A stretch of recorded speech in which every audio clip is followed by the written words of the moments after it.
if you don't treat it, then it starts traveling up. Like you can have a pain in your ankle and it's not being taken care of. The pain starts traveling up, like on the route of the meridians, just travels. So he came to me. I do therapy with him for more than 10 years. So I fixed his leg. And he's like always shocked, like, how can I fix his leg? He has pain and I fix it. I said, that's my profession. The thing is, the doctors nowadays, they don't treat the problems that we have when we come with pain. They offer us solutions to the pain, but not to the source of the problem. And it's uh,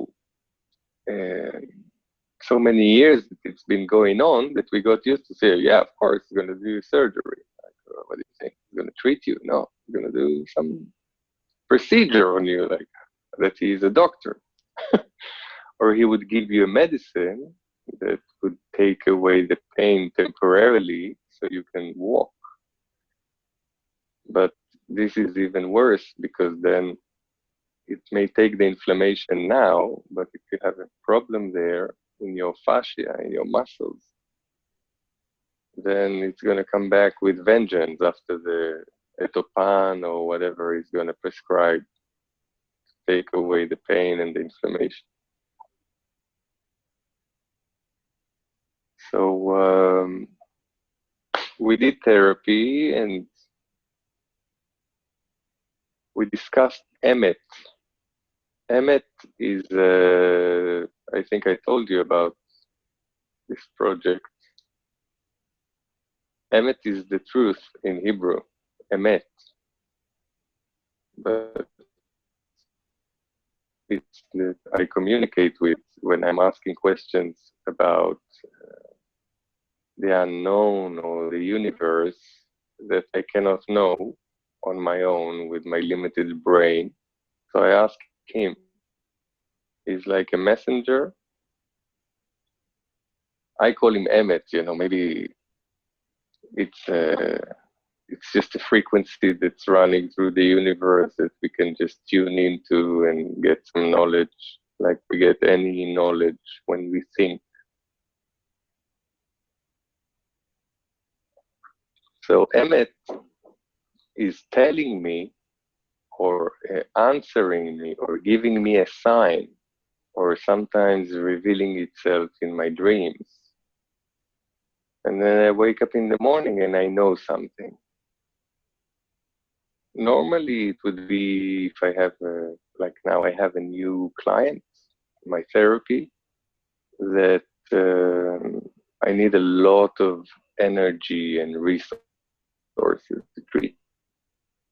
So I'm asking, what is it I need to do with this person? I don't know. The doctors say one thing, I need to know how to treat.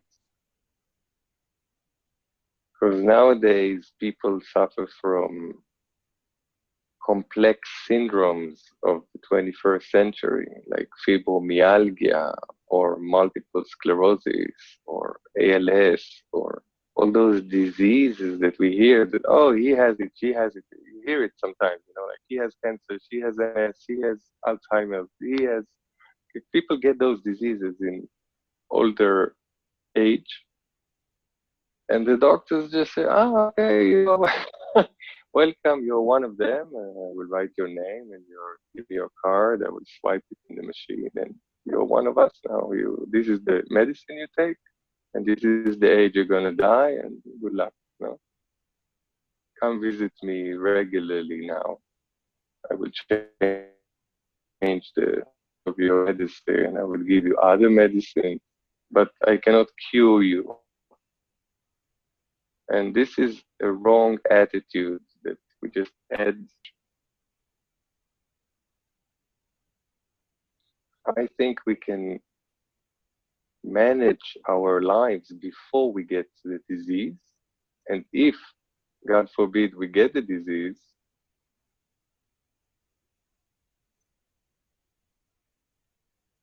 Excuse me, I have a phone call that I will have to dismiss. It's just interfering. It is needed from the sum that is almaz complete, and the other half, or the other 60%, depending on how much is left in the upper world, it defines what you are here as a city warrior. Because we use knowledge as a tool to navigate in cities, most of us. And think about a quantity of energy that is given to you to do something, let's say work or charge your phone. If you have half battery and you put it to your phone, you get to 50%. The phone is working properly, everything is okay, but you just have half of the battery. So sometimes having less available awareness, let's say, a non-developed soul is a soul that is still not energetic enough to operate and do more than one thing in this world. And a lot of people live like that. They do one job, they finish the job, they use transportation to get home, and they stay there.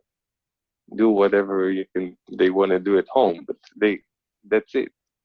They work and they are at home. And at home, we know what they do. It's not so very complicated. You can either watch something, listen to something, or just hang out. And people that have more mature souls, or in terms of energy, they have 70%, they have 90% battery. They can do many things. In the same day, they can do effectively much more, even if they just sit and meditate, because they know how to focus all their attention, because they have a lot of battery on one thing. When the battery gets weak, your attention is being carried away easily by Facebook, a phone,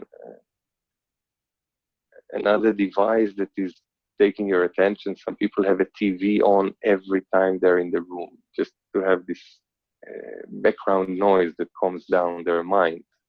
So this is taking some of your CPU, or whatever we call it, your attention. It's all a game of attention. And if we come back to the prediction of the future,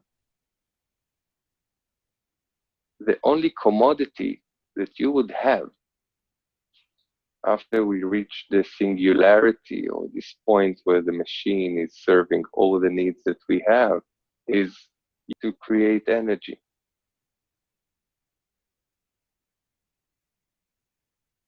So Bill Gates is the first person that wrote the patent about it a week or a couple of weeks ago.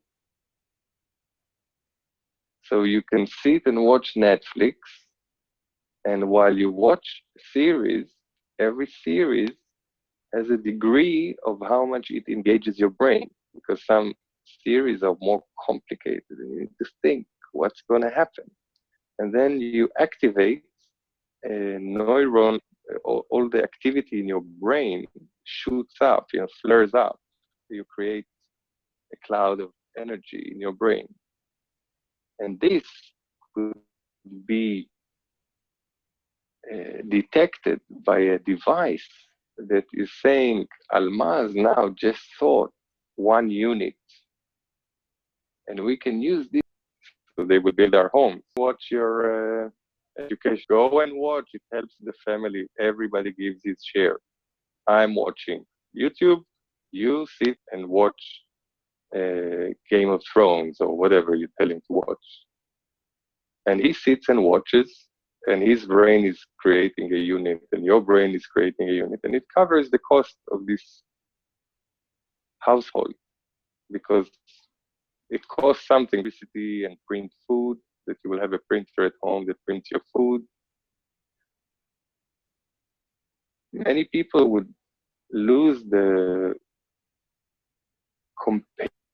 competition inside them, the fact that they want to compete and prove that they are richer or better or stronger than somebody because it's irrelevant. You can print food, I can print food, we drink clean water, we have air purifiers, everything is electricity, there is no emission anymore. It's a new, but this world is coming, and I think we should be prepared for it. Hang on a second.